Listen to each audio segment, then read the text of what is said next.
back to Big O's channel, where there's a lesson to be learned in every single video. First and foremost, thank you for the subscribers. I see that we're almost at 1,000 and the watch time hours going up. Hopefully real soon I'll be monetized. That'll be pretty exciting. Can't do without you. If you're new to the channel, check out the whole video. Like, comment, share, subscribe to the channel, please. And if you're returning, respect and love, share the bad boy. Like the thumbnail says, I know what it is to be broke.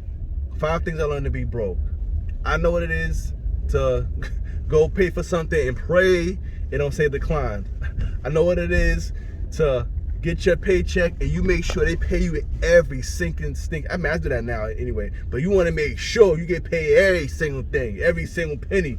I know what it is, you know. In 2016, I went from making 90K to 30K for about 6 months. I got fired from a job because of racism, which I won't get into, but I went from making 90K to 30K. Now keep in mind, I had rent. I didn't own a house yet, so I didn't have equity. I had rent, I had car note, car insurance, life insurance. Check out the video I did on that. I had cable, I had my cell phone, I had my motorcycle, and I still had to maintain my car, my motorcycle, and I was still trying to date, which was real stupid of me. You know, at one point I had $200 and I was trying to date. One of the dumbest things I did. Sidebar, if you broke and don't have no money, don't try to date. Get your money up. But I'm not gonna get into that. But I know what it is to be broke. Tough times, boy, but it was the best thing that happened to me. It forced me to get my money right. It forced me to look at finances differently. It forced me to say, you know what? I will never be in a position ever again. Never. Lord willing, as long as I stay healthy. But anyway, 5 things I learned being broke. The very first thing I learned, savings and budgeting are saving and investing is extremely important. Saving and investing. You've got to have savings, ladies and gentlemen. Every time you get paid, put $5, $10, something away in another account. Preferably 10%. You've got to save. The reason I was able to survive during that time period in 2016, because I had savings. Even though my savings was going down. It was going down. I was like, it was diminishing.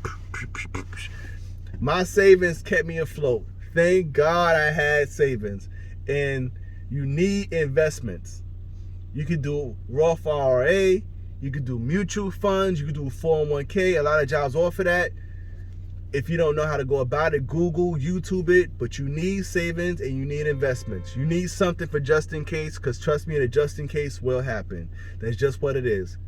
I'm not going to go too far into that, but I'm telling you, if you're not saving right now, you're not investing something, it could be $5 stinking. You're missing the boat. You got to save, you got to invest. Second thing I learned when I was broke, budgeting.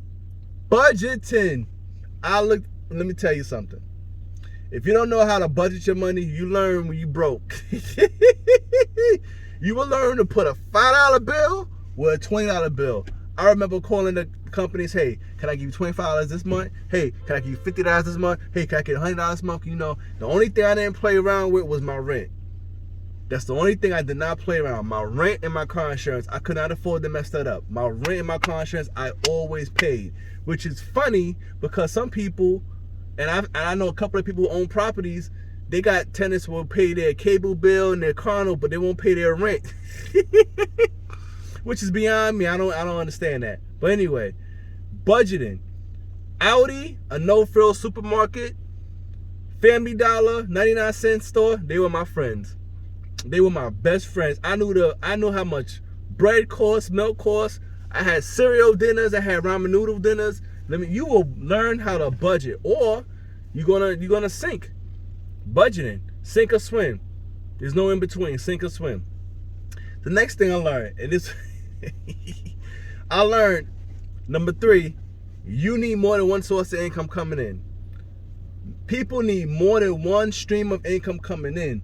If you're working a 9 to 5, coming home, looking at TV all day, not trying to get more money, you're missing the ball. Go get an evening job. Go try to do a side hustle. There's so many things you can do. I still currently have 2 jobs.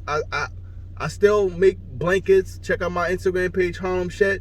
There are plenty of people on YouTube, Instagram who are trying to show you how to make extra money, but you got to do something that only relying on a 9 to 5. Let me tell you, if you only rely on your 9 to 5, you only have one source of income coming in, you are at the mercy of your boss. I'm going to repeat, you are at the mercy of your boss. Even try to get passive income like property, something. But if you only relying on one source of income, you are missing the ball.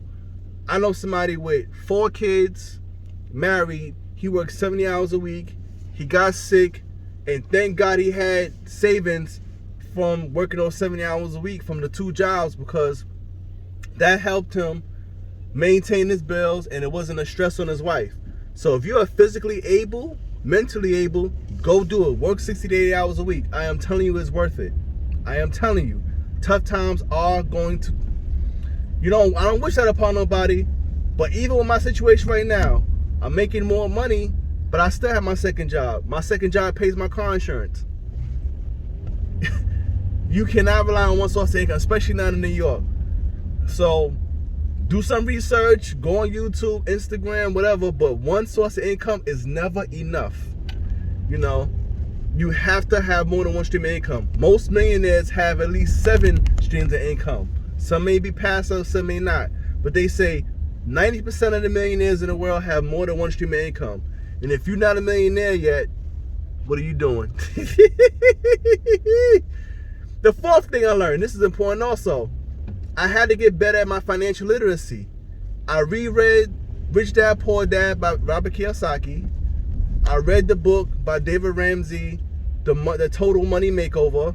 And I started YouTubing financial people. I started reading other books, but those 2 books were the main ones. I increased my financial literacy.